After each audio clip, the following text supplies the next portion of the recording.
अच्छा, recording on हो गया। ठीक है, कहाँ गया मेरा पीडीएफ? यहाँ पे है, ठीक है। ओके भाई लोग, रिकॉर्डिंग ऑन। तो चलिए ठीक है, आज हम लोग कुछ और बात करने वाले हैं। पिछले बार हमने लड़कियों की शिक्षा के ऊपर देखा था, मतलब कि उनके शादी की उम्र के बारे में देखा था। तो इस बार हम लोग देखने वाले हैं भारत के आर्थिक क्षेत्र में के आकार के रिकवरी के संकेत। मतलब कि जब से जब से मंदिर खुला है तो तब से हम लोग कंटिन्यू विकास कर रहे हैं, ठीक ना। तो हम लोग रिकवरी कैसा रहने वाला, हम लोग इसमें वही देखने वाले हैं। तो वही चलिए हम लोग देखते हैं। तो हमारा आज का हेडिंग है भारत भारत के आर्थिक क्षेत्र में के आकार, ये के आकार की रिकवरी का संकेत। हम लोग इसको आगे देखेंगे कि के आकार क्या है, ये कैसे काम करता है, हम सब कुछ देखने वाले हैं। तो उसको देखने से पहले हम लोग ये देख लेते हैं कि हम लोग इस पीडीएफ में क्या क्या जानने वाले हैं। तो सबसे पहले पृष्ठभूमि। पृष्ठभूमि कहने का मतलब होता है कि हम लोग का इंट्रोडक्शन हो गया। फिर हम जानेंगे रिकवरी रेट, कि अभी रिकवरी रेट क्या चल रहा है। और फिर उसके बारे में, उसके बाद हम लोग जानेंगे कि के आकार के रिकवरी के बारे में जानेंगे। उसके ऊपर में वी आकार की रिकवरी के बारे में जानेंगे। फिर महामारी के बाद भारत की रिकवरी रेट, मतलब भारत की रिकवरी रेट क्या रही महामारी के बाद, हम लोग यहाँ उसके बारे में भी जानने वाले हैं। और फिर इसके बाद जानेंगे कि जो विशिष्ट क्षेत्र में, जो बहुत सारा जो क्षेत्र है उसमें रिकवरी रेट कैसा रहा, हम लोग इसके बारे में भी हम लोग यहाँ पे जानने वाले हैं। और कुछ क्षेत्रों में कम वृद्धि होगा, मतलब कि कुछ ऐसा भी रहा होगा जहाँ के विकास दर कम रहा होगा, हम यहाँ उसके बारे में भी जानेंगे। और उसके बाद हम लोग जानेंगे कि क्या हम लोग के साथ क्या क्या प्रॉब्लम्स हैं, मतलब कि क्या क्या चुनौतियाँ हैं इसके लिए, हम इसके बारे में जानेंगे। और फिर सबसे आखिर में हम लोग जानने वाले क्या हैं कि आर्थिक विकास, मतलब कि सरकारी प्रोत्साहन और आर्थिक विकास, मतलब कि सरकार ने इसके लिए क्या किया, हमें कुछ दिया कि नहीं दिया, ये सब हम लोग जानने वाले हैं। और क्या आगे की राह मतलब होता है कि अब आगे का फ्यूचर क्या रहेगा इसके बाद, उन सब के बारे में हम लोग जानेंगे। तो आइए चलिए शुरू से शुरू करते हैं। तो सबसे पहले पृष्ठभूमि। पृष्ठभूमि कहने का मतलब कि हम लोग का ये इसका इंट्रोडक्शन है, कि इसका इंट्रोडक्शन है कि इंट्रोडक्शन कैसा है। तो देखिए, हम लोग का इंट्रोडक्शन कुछ ऐसा है कि भारत के आर्थिक क्षेत्र में, भारत के आर्थिक क्षेत्रों के कुछ कुछ हिस्से में सुधार और कुछ हिस्सों में नुकसान के साथ साथ भारतीय अर्थव्यवस्था वी आकार की तीव्र मार्ग पर चलने के बजाय के आकार के मार्ग पर चलेगी। कहने का मतलब होता है कि हम लोग के यहाँ जो भी ग्राफ बनता है एक सवाई के फॉर्म में, तो या पहले पहले हो थोड़ा गड़बड़ हो गई, कोई बात नहीं। तो जो भी बनता है तो सबसे पहले डाउनफॉल होता है, फिर उसके बाद वो अपवर्ड जाता है। डाउनफॉल होता है सबसे पहले, उसके बाद अपवर्ड जाता है। तो यहाँ पे होगा क्या कि पहले कमी आएगा, फिर उसके बाद उसमें उभार आएगा। लेकिन इस बार कुछ ऐसा हो गया है, एक बार इधर भी भाग रहा है, एक बार इधर भी भाग रहा है। तो ये समझ में नहीं आ रहा है कि हो क्या रहा है। तो हम लोग इसी को हम यहाँ समझने बैठे हैं। तो देखिए, तो रिकवरी के प्रकार, का जो प्रकार क्या होगा, जो रिकवरी का जो प्रकार है, एक है वी की आकृति, वी आकार की रिकवरी। ये यहाँ पहला वाला है, यहाँ पे दूसरा वाला है। दोनों के बारे में हम लोग जानेंगे। पहले इसके बारे में जान लेते क्या क्या है वी आकार की रिकवरी, इसमें क्या क्या होता है। तो देखिए, तो वी आकार में होता क्या है कि यह एक प्रकार की आर्थिक मंदी से रिकवरी करता है। ये एक तरीके की आर्थिक मंदी से रिकवरी करता है जो वी आकार के समान होता है, वी आकार के समान होता है। और जो दूसरा पॉइंट है, ये बोल रहा है कि मंदी और आर्थिक सुधारों का अध्ययन करते समय, जब हम लोग मंदी और आर्थिक सुधार का जब अध्ययन करते समय, आर्थिक मैट्रिक्स एक ग्राफ का रूप प्रदान करता है। मतलब जब हम बहुत सारा डाटा आपस में रख लेते हैं और जब उसका अध्ययन करते हैं तो एक मैट्रिक्स का फॉर्म आ जाता है, ठीक ना। तो इस प्रकार के रिकवरी का तात्पर्य यह है कि इस मैट्रिक्स में तेज गिरावट के बाद पिछले उच्च स्तर पर तेजी वृद्धि से है। मतलब कि पहले एक बार डाउन होगा, फिर उसके बाद अप हो जाएगा। इसका कहने का यही मतलब है। आज थोड़ा सा और आगे बढ़ते हैं। वी आकार की रिकवरी सबसे आदर्श होती है। जो वी आकार की जो रिकवरी होती है सबसे आदर्श होती है। आदर्श इसलिए क्योंकि एक बार डाउनफॉल होता है उसका अप हो जाता है। हाँ, इस प्रकार के रिकवरी के साथ अर्थव्यवस्था जल्दी गिर जाती है। हाँ भाई, अर्थव्यवस्था गिरती तो बहुत जल्दी है। हम लोग यहाँ पर देख भी रहे हैं, पहले यहाँ से नीचे आ रही है, फिर ऊपर जा रही है। मतलब कि कहीं ना कहीं गिर बहुत जल्दी रही है, फिर उसके बाद ऊपर भी जा रही है ना। तो इस प्रकार के रिकवरी के साथ अर्थव्यवस्था जल्दी गिर जाती है। जल्दी तो गिर जाती है, लेकिन जल्दी ठीक भी हो जाती है। यह लंबे समय तक नहीं रहती है। मतलब ऊपर से नीचे आएगा, फिर ऊपर जाएगा, फिर नीचे आएगा, फिर ऊपर जाएगा, मतलब कि इसी तरह चलता रहता है। हम यहाँ पे एक एग्जांपल दिया गया है जिसमें बताया गया कि अमेरिका में 2019-20 में भी इसी तरह का आर्थिक मंदी आया था, ठीक ना, और 1953 की मंदी जैसा रिकवरी भी हुआ। मतलब कि शुरू में डाउनफॉल आया, फिर उसका बाद अपलिफ्ट हम लोग को देखने को मिला। शुरू में डाउनफॉल आया, फिर अपलिफ्ट देखने को मिला। तो हम लोग ऐसा अनुमान लगा रहे थे कि जब से लॉकडाउन खुला है कि हम लोग का जो भारत का जो अर्थव्यवस्था है उसका भी ग्राफ कुछ ऐसा ही बने, लेकिन ग्राफ कुछ हम लोग का वैसा नहीं बनने के बजाय कुछ ऐसा बनता हुआ दिखाई दे रहा है। मतलब कि थोड़ा अपोजिट चल रहा है ना, उधर से इधर आ रहा है, फिर इधर से फिर इधर जा रहा है। यार कुछ समझ में नहीं आ रहा है कि हो क्या रहा है, ठीक है ना। तो देखते हैं अब के आकार की आकृति के बारे में जान लेते हैं। के आकृति की रिकवरी के बारे में थोड़ा जान लेते हैं कि ये क्या होता है। तो के आकार की रिकवरी तब होती है जब अर्थव्यवस्था के विभिन्न हिस्से मंदी से अलग अलग गति, समय अथवा परिणाम से उभरे हुए हों। कहने का मतलब होता है कि जब यहाँ पे है, जब हम लोग के यहाँ जब ये लगा लॉकडाउन लगा ना, तो हम लोग के यहाँ बहुत सारा इंडस्ट्री था और हर इंडस्ट्री पे अलग अलग तरीके का प्रतिकूल प्रभाव पड़ा। तो इसलिए जब वो उभर रहा है तो कुछ इंडस्ट्री बहुत ही ज़्यादा तेज़ी से उभर रही है, तो कुछ कम तेज़ी से उभर रही है। तो उसी के वजह से हम लोग के यहाँ के आकार का रिकवरी हो रहा है। उसी के वजह से हम लोग के यहाँ पे के आकार का रिकवरी हो रहा है। नहीं तो ये कोई ज़रूरी नहीं था कि के होता है, आराम से भी हो सकता था। तो यह सामान्य रूप से अर्थव्यवस्था अथवा समाज की संरचना में परिवर्तन की ओर ले जाता है। मतलब कि यहाँ जो समाज की का जो संरचना है वहाँ पे अब कुछ परिवर्तन हम लोग को देखने को मिलेगा। ये उसके ओर लेके जा रहा है, क्योंकि आर्थिक परिणाम और इसका संबंध मंदी के पहले और बाद में मौलिक रूप से बदले जाते हैं। बहुत कुछ इसमें बदल जाता है। आगे बढ़ते हैं। इससे के आकार का कहा जाता है क्योंकि अर्थव्यवस्था के विभिन्न हिस्सों का पथ जब एक साथ खींचा जाता है तो रोमन अक्षर के की दो भुजाओं की तरह विचलन कर सकता है। मतलब कि एक विचलन इधर की ओर करेगा, एक विचलन इधर की ओर करेगा, है ना। अब इसमें समझ में नहीं आता कि हो क्या रहा है। अब इसके बाद देखते हैं कि महामारी के बाद भारत की रिकवरी, मतलब महामारी के बाद भारत का रिकवरी दर कैसा रहा है, क्या सही से भारत रिकवरी कर रहा है कि नहीं कर रहा है, इसी को हम यहाँ पर देखने वाले हैं। तो देखो वी आकार की नहीं, जो रिकवरी है वी आकार की नहीं है। हम लोग को तो पता ही है कि ये आकार की हो रही है। तो रिकवरी के कुछ रूप निर्विवाद है, मतलब कि कुछ ऐसा बात है कि जो ठीक है कोई दिक्कत नहीं है।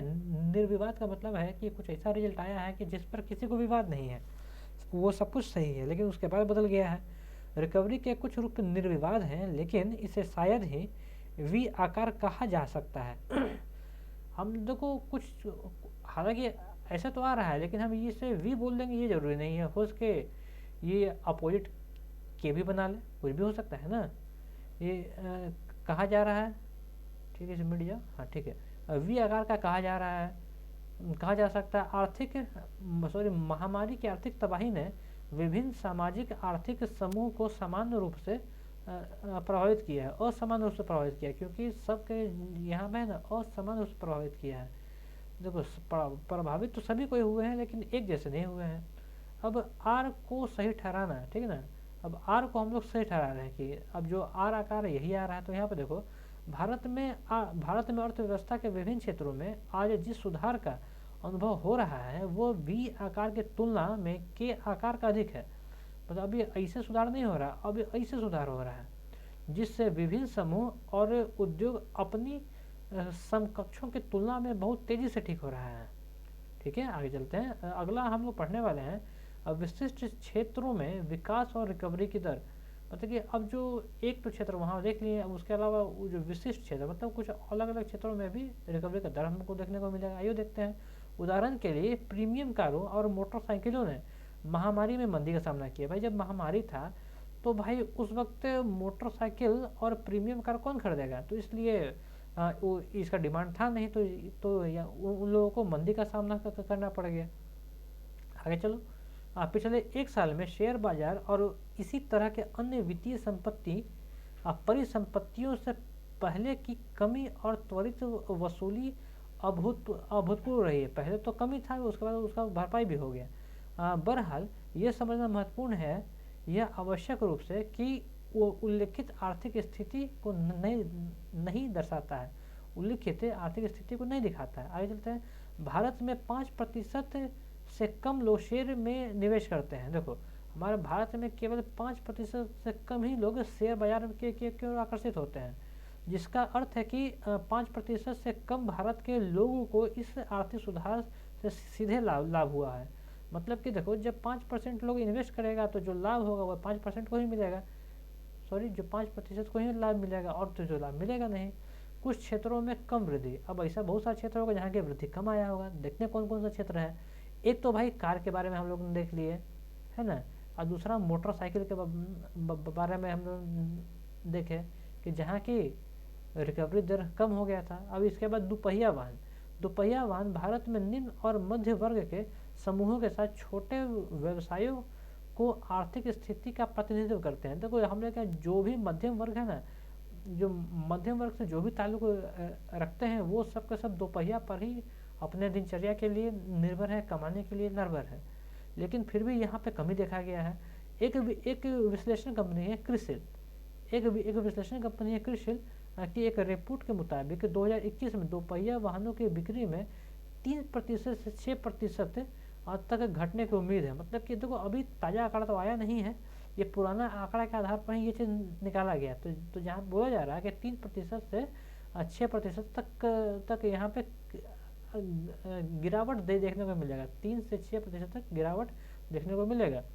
अब साल दर साल 2000 में कम आधार 7 साल में दुगना सबसे कम है। मतलब इससे पहले भी कम हुआ था लेकिन इस बार भी उससे ज़्यादा कम हो गया। आगे बढ़ते हैं। अगला बोल रहा है कि दरअसल 2 व्हीलर कैटेगरी में इंट्री लेवल मॉडल्स का सबसे कठिन दौर चल रहा है। मतलब जो इंटर लेवल जो मॉडल होता है, इंटर लेवल का कहने का मतलब ये होता है कि जो सबसे बेसिक जो होता है ना, या जहाँ से शुरुआत होता है, ये उसका सबसे कठिन दौर चल रहा है।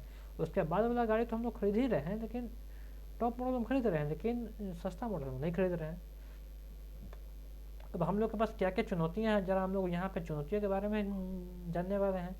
इस राह में कौन कौन सी चुनौती आने वाला है। तो यहाँ पे पहला चुनौती ये बोल रहा है कि प्रत्यक्ष करों में वृद्धि, प्रत्यक्ष करों में कमी के कारण सरकार की राजकोषीय नीतियाँ प्रतिगामी बनी हुई है, जिससे गरीबों पर अधिक बोझ पड़ा है। मतलब कि अब प्रत्यक्ष और अप्रत्यक्ष कर गवर्नमेंट ने इतना ज़्यादा बढ़ा दिया है ना कि उससे जो आम आदमी जो है ना और जो गरीब है उस पर बहुत अधिक लोड बढ़ गया है। अब भाई कड़वा तेल आप 250 रुपये किलो कर दीजिएगा, जो कि अपने ही देश में उगाया जाता है, तो हम क्या करेंगे। जो ठीक है, जो पेट्रोल जो है वो बाहर से आता है, और डीजल भी बाहर से आता है। आप इसको 150 रुपये लीटर बीजिए, कोई दिक्कत नहीं है, लेकिन कड़वा तेल लेकिन ये तो इतना महंगा नहीं होना चाहिए। कड़वा तेल तो इतना महंगा नहीं होना चाहिए। आगे चलते हैं। सरकार कॉर्पोरेट करों को कम करते हुए ईंधन और उपभोक्ता वस्तुओं पर लागू प्रत्यक्ष करों को उच्च रखने पर जोर देती है। ये बोल रहा कि हमेशा को जो कर को हाई ही रखो, लो मत लाने दो। सरकार ने हाल ही में कपड़ा उत्पादकों पर कर को 5% बढ़ाकर 12% कर दिया है। अब जितना भी कपड़ा उत्पादक है, जो लोग भी कपड़ा का प्रोडक्शन करता है, जो लोग भी कपड़ा का प्रोडक्शन कर रहा है, अब वो 5% से ज़्यादा 20% कर देगा। ठीक है, थोड़ा सा और आगे बढ़ते हैं। आगे बोल रहा है कि बढ़ी हुई मुद्रास्फीति, जो बढ़ी हुई जो मुद्रास्फीति जो अभी पैसों में जो तेज़ी देखने को मिला है ना, मध्यम और निम्न मध्य वर्ग की मध्य वर्ग की आय सबसे अच्छी बनी हुई है। हो जाओ, ठीक है। यहाँ पे मध्य और निम्न मध्य वर्ग की आय सबसे अच्छी बनी हुई है। इन परिवारों की वित्तीय स्थिरता को डिस्पोजेबल आय के लगातार नुकसान का सामना कर रही है, भारी दबाव में भी है। आगे देखते हैं। कम रोजगार data. Centre of monitoring and Indian economic की एक रिपोर्ट के अनुसार अक्टूबर में 20 लाख से अधिक लोगों ने अपनी नौकरियां खो दी हैं। भाई 50 लाख से अधिक लोगों ने अपनी नौकरियां खो दी हैं। महामारी के समय में अपनी नौकरी गंवाने वालों में से कई के आर्थिक रूप से असुरक्षित होने की संभावना है, जिसके कारण वे अनावश्यक खरीदारी से बचेंगे। आगे चलते हैं। मंदी गरीब परिवारों के लिए क्या है, तो यहाँ पे उच्च मुद्रास्फीति है, कम नौकरी है, स्थिर मजदूरी है, ठीक है ना, कम नौकरी में खराब वृद्धि है, भोजन और ईंधन की उच्च कीमतें जो अब भोजन और ईंधन की कीमतें बढ़ गई, जो परिवारों को गरीबी में ढकेलने वाले घातक और घाते का कारण बनी हुई है। अब भोजन और ईंधन इतना महंगा हो गया है कि भाई जो आम आदमी कहाँ से खाएगा, वो गरीबी क्यों ही तो जाएगा। अब और आगे देखते हैं मनरेगा के आंकड़े। अब मनरेगा में कुछ आंकड़ा है तो इसके बारे में देखते हैं। यह औपचारिक क्षेत्र का एक संकेतक है जो जो भारतीयों के एक बड़े हिस्से को रोजगार देता है। मनरेगा बहुत सारे लोगों को रोजगार देता है, ठीक ना। 21-22 में भारत सरकार ने मनरेगा के लिए अपने बजट आवंटन के 34% की कटौती की है, ऐसा किया गया था। अब कोविड-19 से पहले के समय की तुलना में मनरेगा नौकरियों की आज अधिक मांग है। इसके अलावा भुगतान में देरी हो रही है और मनरेगा नौकरी चाहने वालों को इतने लंबे समय तक भुगतान नहीं किया जा सकता है। आगे चलते हैं। सरकारी प्रोत्साहन और आर्थिक विकास। अब सरकारी प्रोत्साहन हमको क्या मिला, थोड़ा मतलब इस चीज़ को क्या मिला तो ये देखेंगे। तो देखो सरकारी प्रोत्साहन का बात अगर करते हैं तो सरकारी प्रोत्साहन और आर्थिक विकास के बीच सीधा संबंध है और पैसा का गुणांक प्रभाव घटना को भी दर्शाता है। आगे चलो। तो आगे है कि उन लोगों को डिस्पोजेबल आय प्रदान करना जो बजट से अधिक खर्च करने की संभावना रखते हैं, आर्थिक विकास को बढ़ावा देंगे। एक कम आय वाले परिवार पर वित्तीय दबाव कम करने के लिए सरकार को प्रगतिशील कारों और कम प्रतिगामी कारों को बढ़ाना चाहिए। आगे कह रहा है यह देखा जा सकता है कि किस तरह से मात्र आवश्यक वस्तुओं की कीमतों में वृद्धि के वजह से वित्तीय स्थिति खराब हो गई, जो कि बहुसंख्यक आबादी के जीवन को प्रभावित करती है। इसलिए सामाजिक सुरक्षा उपायों के साथ मिलकर सही आर्थिक नीतियों से इस तरह से खेली जाएगी ना, सिर्फ समाज का हिस्सा बनने से जिससे लोगों को भी लाभ मिलेगा। इस प्रकार वी बनाम के आकार की वी रिकवरी पर भारत करने का कोई औचित्य नहीं है। आगे बढ़ते हैं, थोड़ा सा और ही होगा। अच्छा ख़त्म हो गया, तो ठीक है, आज के लिए इतना ही। ठीक है, हम लोग फिर मिलेंगे अगले वीडियो में।